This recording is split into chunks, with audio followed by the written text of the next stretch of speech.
Hi friends, అందరైతే బాగున్నారా? అందరు బాగా ప్రిపేర్ అవుతుర్రా? మీకు త్వరలో ఒక మంచి గుడ్ న్యూస్ అయితే రాబోతుంది. నెక్స్ట్ 100% చాలా దగ్గరలోనే నోటిఫికేషన్ అయితే ఉంది. SI constable notification. అది ఎన్ని పోస్టులు వస్తాయి ఏంది అని చెప్పేసి మనకైతే క్లారిటీ లేదు. బట్ నోటిఫికేషన్ అయితే త్వరలో ఉంది, రాబోతుంది. నువ్వు మాత్రం ఖచ్చితంగా ఈసారి అచీవ్ చేయాలి. నువ్వు 100% జాబ్ అయితే కొట్టాలి. ఏజ్ రిలాక్సేషన్ గురించి మనకైతే జీవో నెంబర్ 87 అయితే చెప్పింది ఆల్రెడీ. దీని యొక్క టైం పీరియడ్ వచ్చేసి మనకి 1 year వరకు అయితే వ్యాలిడిటీ అయితే ఉంటుంది. అంటే 1 year అని అంటే 18 May 2026 రిలీజ్ అయింది కదా. సో 17 May 2027 వరకు అయితే దీని యొక్క వ్యాలిడిటీ అయితే ఉంటుంది. కాబట్టి ఈ టైం పీరియడ్ లోనే మనకు నోటిఫికేషన్ వచ్చే ఛాన్స్ మనకు 100% కనిపిస్తుంది. అది June 2 కా, August కా, December కా మనం అయితే ఇప్పుడు ఏం చెప్పలేము. బట్ 100% నోటిఫికేషన్ రాబోతుంది, చాలా దగ్గరలో ఉంది. నువ్వైతే ఈసారి ఎట్టి పరిస్థితుల్లో జాబ్ కొట్టు. నువ్వు ఎట్లా ప్రిపేర్ కావాలి ఏంది అని చెప్పేసి నేను ప్రీవియస్ వీడియోలు చేసిన, కావాలంటే వెళ్ళి ఆ ప్రీవియస్ వీడియోలో ఒకసారి నువ్వు చూడు. నువ్వు చూస్తే నీకు తెలుస్తుంది ఎట్లా ప్రిపేర్ కావాలి ఏంది అని చెప్పేసి. ఈసారి అయితే నువ్వు ఎట్టి పరిస్థితుల్లో 100% అయితే జాబ్ అయితే అచీవ్ చేయు. ఎందుకంటే నువ్వు ఎన్ని సంవత్సరాలు ఎట్లా ప్రిపేర్ అవుతున్నావు, దగ్గరలో ఉంది నోటిఫికేషన్.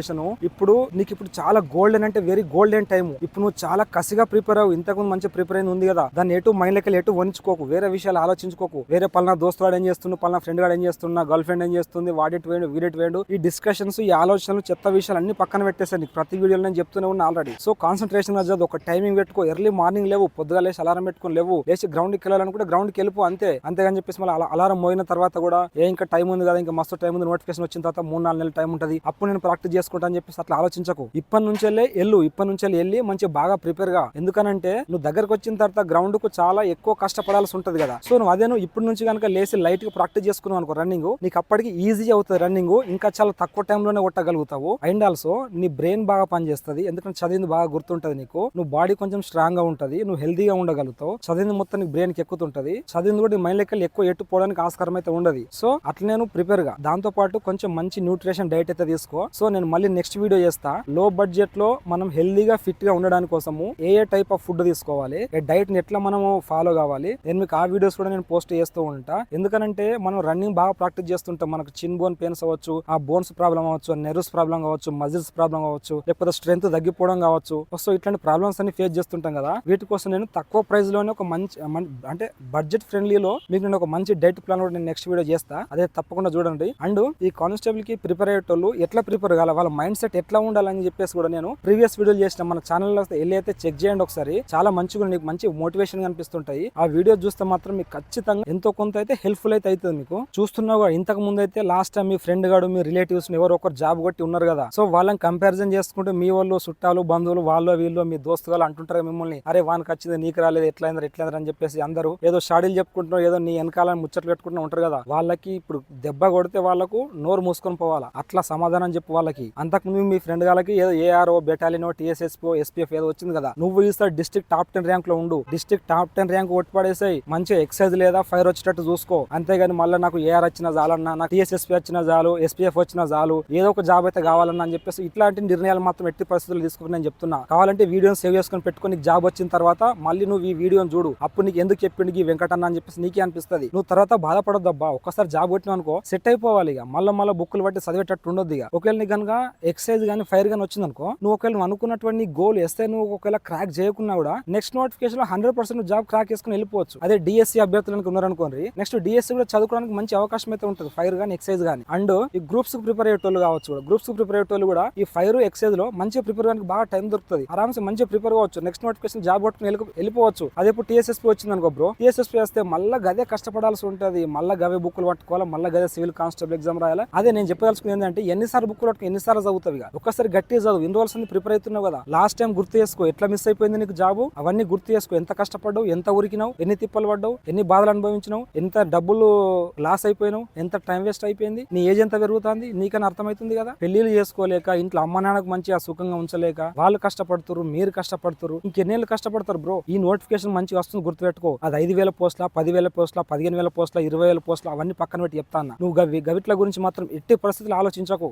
నువ్వు ఒక్కటే జాబ్ కావాలి, ఒక్కటే పోస్ట్ నీదనుకొని ఫిక్స్ గా, ఒక్కటే పోస్ట్ నీదనుకొని దాని మీద నీ పేరు రాసిందని ఫిక్స్ అయిపో. అట్లా చదువు చెప్తాన్నా. మంచిగా బాగా ప్రిపేర్ గా, మంచి టైమింగ్స్ పెట్టుకో, రాని సబ్జెక్టులను మంచిగా నేర్చుకో, మంచి ప్రీవియస్ పేపర్ బాగా ప్రాక్టీస్ చేయి. టీజీపీఎస్, టీఎస్పీఎస్ యొక్క ప్రీవియస్ పేపర్ బాగా ప్రాక్టీస్ చేయి. రీజనింగ్, అర్థమెటిక్ మంచిగా నేర్చుకో. మంచి ఆర్ఎస్ అగర్వాల్ బుక్ మంచిగా నేర్చుకో. బ్యాంకింగ్ ఎగ్జామ్ సంబంధించిన ప్రీవియస్ బిట్స్ ఉంటాయి, రీజనింగ్, అర్థమెటిక్. అవి ఎస్ఎస్సి, సిజిఎల్, సిహెచ్ఎస్ఎల్ కు సంబంధించినటువంటి ప్రీవియస్ పేపర్లు ఉంటాయి, అర్థమెటిక్, రీజనింగ్. అవి ప్రాక్టీస్ చేయి. అవసరం అయితే నేను చెప్పనా, నేను ఎస్ఐకి ప్రిపేర్ అయ్యేటప్పుడు సివిల్స్ ప్రిలిమినరీ టెస్ట్ పేపర్ల కాడికెళ్ళి ప్రిపేర్ అయినా నేను. ప్రీవియస్ పేపర్ల కాడికెళ్ళి ప్రిలిమ్స్ ఎప్పుడు 1990 నుంచి వెళ్ళి సివిల్స్ ప్రిలిమినరీ టెస్ట్ 1990 నుంచి వెళ్ళి నోటిఫికేషన్ ఆ ఇయర్ వరకు వచ్చినటువంటి సివిల్స్ ప్రిలిమ్స్ పేపర్స్ అన్ని కూడా ప్రిపేర్ అయినా, సివిల్స్ పేపర్లతో సహా. అంటే ఆ రేంజ్ లో ప్రిపేర్ అయినా నేను. అయినా కూడా మనకు బ్యాడ్ లక్ మిస్ అయిపోయింది. మీకు నేను వీడియోలో ఒకసారి చెప్పిన. సో నువ్వు ఎట్టి పరిస్థితుల్లో ఈసారి మిస్ అయ్యాక బ్రో. నువ్వు ప్రీవియస్ పేపర్ బాగా ప్రాక్టీస్ చేయి, టైమింగ్ పెట్టుకుని గ్రాండ్ టెస్ట్ లో రాయి. నువ్వు మంచి జీకే కరెంట్ అఫైర్స్ ఎట్లా ప్రిపేర్ కావాలి చెప్పన్నా. మంచిగా మంత్లీ మ్యాగజైన్ తీసుకొని ఒక నోట్ బుక్ తీసుకో, జీకే కరెంట్ అఫైర్స్ ఒక నోట్ బుక్ పెట్టుకో, మంచిగా దొడ్డిది పెట్టుకొని ఒక మంత్లీ మ్యాగజైన్ తీసుకొని ఒక 1 డే కూర్చో. పొద్దుగాల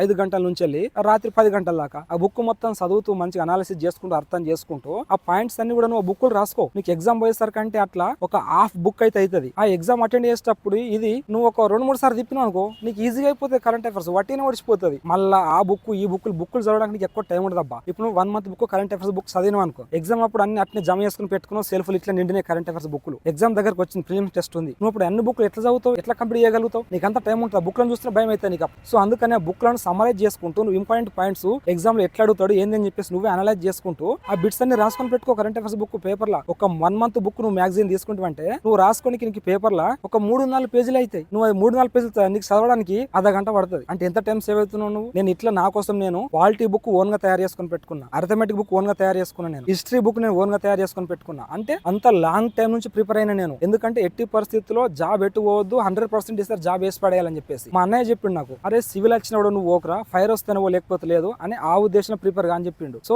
నాకు అనుకున్నట్టుగా నాకు డిస్ట్రిక్ట్ నేను టాప్ 10 ర్యాంక్ లో ఉన్నా. ప్రజెంట్ మా నిర్మల్ డిస్ట్రిక్ట్ లో మా బ్యాచ్ లో ఫస్ట్ ప్లేస్ లో ఉన్నాను. నేను 2017 బ్యాచ్ కు చెందినటువంటి ఫైర్ ఫైటర్ ని. నాకు 134 మార్క్స్ అయితే వచ్చినాయి మెయిన్స్ లో. ప్రిలిమ్స్ లో అయితే నాకు 117 మార్క్స్ వచ్చినాయి. నువ్వు ఇప్పుడు లవరత్తో ఫోన్ మాట్లాడు, ఫ్రెండ్ గాలతో బాత్ కనగొట్టుడు, వేస్ట్ ముచ్చట్లు మాట్లాడు, బయట తిరుగుళ్ళు, వాంతను వీంతను తాగుడు అట్లా ఏయకి ఇప్పుడు మొత్తం అయిపోయినా మొత్తం బంద్ చేసి ఆ దిక్కు ఆలోచించక నోటిఫికేషన్ వస్తుంది అయిపోయా నువ్వు వద్దన్న ఆగది ఇప్పుడు వచ్చేది. నీకు ఇట్టంగా చదివేటప్పుడు కాన్సన్ట్రేషన్ నాకు రాకున్నా మోటివేషన్ తక్కువైనట్టు అనిపించిన అట్లా అనిపించొద్దు.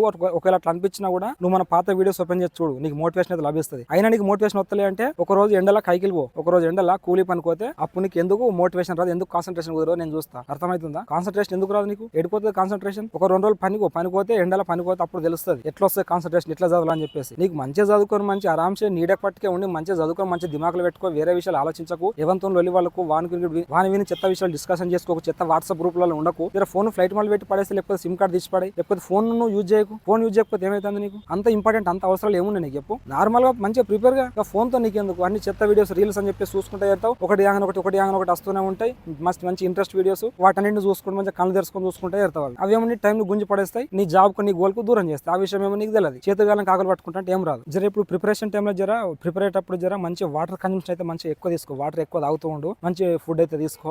ఎక్కువ వాంతో వీంతో లొల్లు పడుకో, మైండ్ కొంచెం డిస్టర్బెన్స్ కానిచ్చుకోకు. లవర్లతో వీళ్ళతో గొడవలు అయితే పెట్టుకోకు, లొల్లు పెట్టుకోకు. లవర్ లవ్ ఉండకపోవడం బెస్ట్ అని చెప్పేసి మన వీడియోలు చెప్పుకున్నాము. ఒకవేళ లవర్ గర్ల్ ఫ్రెండ్ కానీ వాళ్ళు ఉన్నారంటే ఎట్లా ఉండాలని కూడా మన వీడియోలు చెప్పిన అట్లయితే ఫాలో కానీ కొంచెం మంచిగా మీకు హెల్ప్ఫుల్ అవుతుంది. అండ్ వాళ్ళతో వీళ్ళతో లొల్లు పెట్టుకోదు, మైండ్ డిస్టర్బెన్స్ అవుతుంది. రోడ్ మీద పోయేటప్పుడు బైక్ మీద పోయేటప్పుడు వాడడం వచ్చింది వీడడం వచ్చింది చెప్పేసి వాంతో లొల్లి వీంతో లొల్లి పెట్టుకోకు జరా. ఫోన్ లో కూడా వాంతో వీంతో లొల్లు అయితే పెట్టుకోకు జరా. ఎందుకంటే మైండ్ అనేది డిస్టర్బెన్స్ ఎందుకు, చదివిన సబ్జెక్ట్ నీకు గుర్తుండదు, ఎక్కది నీకు, నీ గోల్కు నువ్వు దూరం అయిపోతావు. ఇవన్నీ ఈ విషయాలను ఎందుకు చెప్తున్నట్టు ఇవన్నీ నీ మైండ్ మీద చాలా ఎఫెక్ట్ చూపిస్తాయి. నువ్వు చదివిన చదువుకు నీకు ఎక్కది. ఏదైతే నువ్వు హార్డ్ సబ్జెక్ట్ అనుకుంటున్నావో ఆ హార్డ్ సబ్జెక్ట్ ను ఫస్ట్ మంచి పొద్దుగా లేచి నుంచి చదువు ప్రాక్టీస్ చేసుకో. మంచి ఎర్లీ మార్నింగ్ ప్రాక్టీస్ చేయి, బ్రెయిన్ బాగా మంచిగా పనిచేస్తుంది. కొందరు నైట్ పూట నేను చదువుతున్న నైట్ పూట ప్రాక్టీస్ చేస్తున్నా ఎక్కువ అని అంటారు. సో నైట్ పూట చదివేటోళ్ళ గురించి నాకైతే అంత ఎక్కువ తెలియదు. సో నేనైతే ఎర్లీ మార్నింగ్ ఎక్కువ ప్రిఫరెన్స్ ఇచ్చేటోని. నాకైతే ఏదైతే హార్డ్ సబ్జెక్ట్ ఉంటుందో, ఏ సబ్జెక్ట్ అయితే రాదో దాన్ని ఎర్లీ మార్నింగ్ ప్రిపేర్ అయ్యేటోని. నువ్వు ఎట్లా చదవాలంటే చదివేటప్పుడు కూడా ఒక రోజు మొత్తం ఒకటే సబ్జెక్ట్ చదవకు. 2 అవర్సా 3 అవర్సా ఒక సబ్జెక్ట్ కేటాయించుకో. లేదా ఒక రోజులో 2 లేదా 3 సబ్జెక్టులు చదివేటట్టు ప్రిఫరెన్స్ ఇచ్చుకో. అట్లా ఒక వారం 10 రోజుల లోపల ఆ 3 సబ్జెక్టులు అయిపోయేటట్టు చూసుకో. ఇట్లా చదివితే నీకు చాలా బాగుంటది, చాలా బాగా గుర్తుంటది. అండ్ నీకు ఇంకా మోటివేషన్ గురించి వచ్చి నీకు సబ్జెక్ట్ ఎట్లా చదవాలి ఏందని చెప్పేసి కానీ నేను మీకు మళ్ళీ నేను నెక్స్ట్ వీడియోలో అయితే చేస్తుంటా. బాగా ఎండకు బాగా అయితే ఉడకపోస్తుంది. ఆల్రెడీ వీడియో లెంత్ అయితే అయిపోయింది. నేను మీకు ఫర్దర్ అన్ని వీడియోస్ నేను మళ్ళీ ఇంకా నేను చేస్తూ ఉంటా. So thank you so much అండి. Thanks for watching.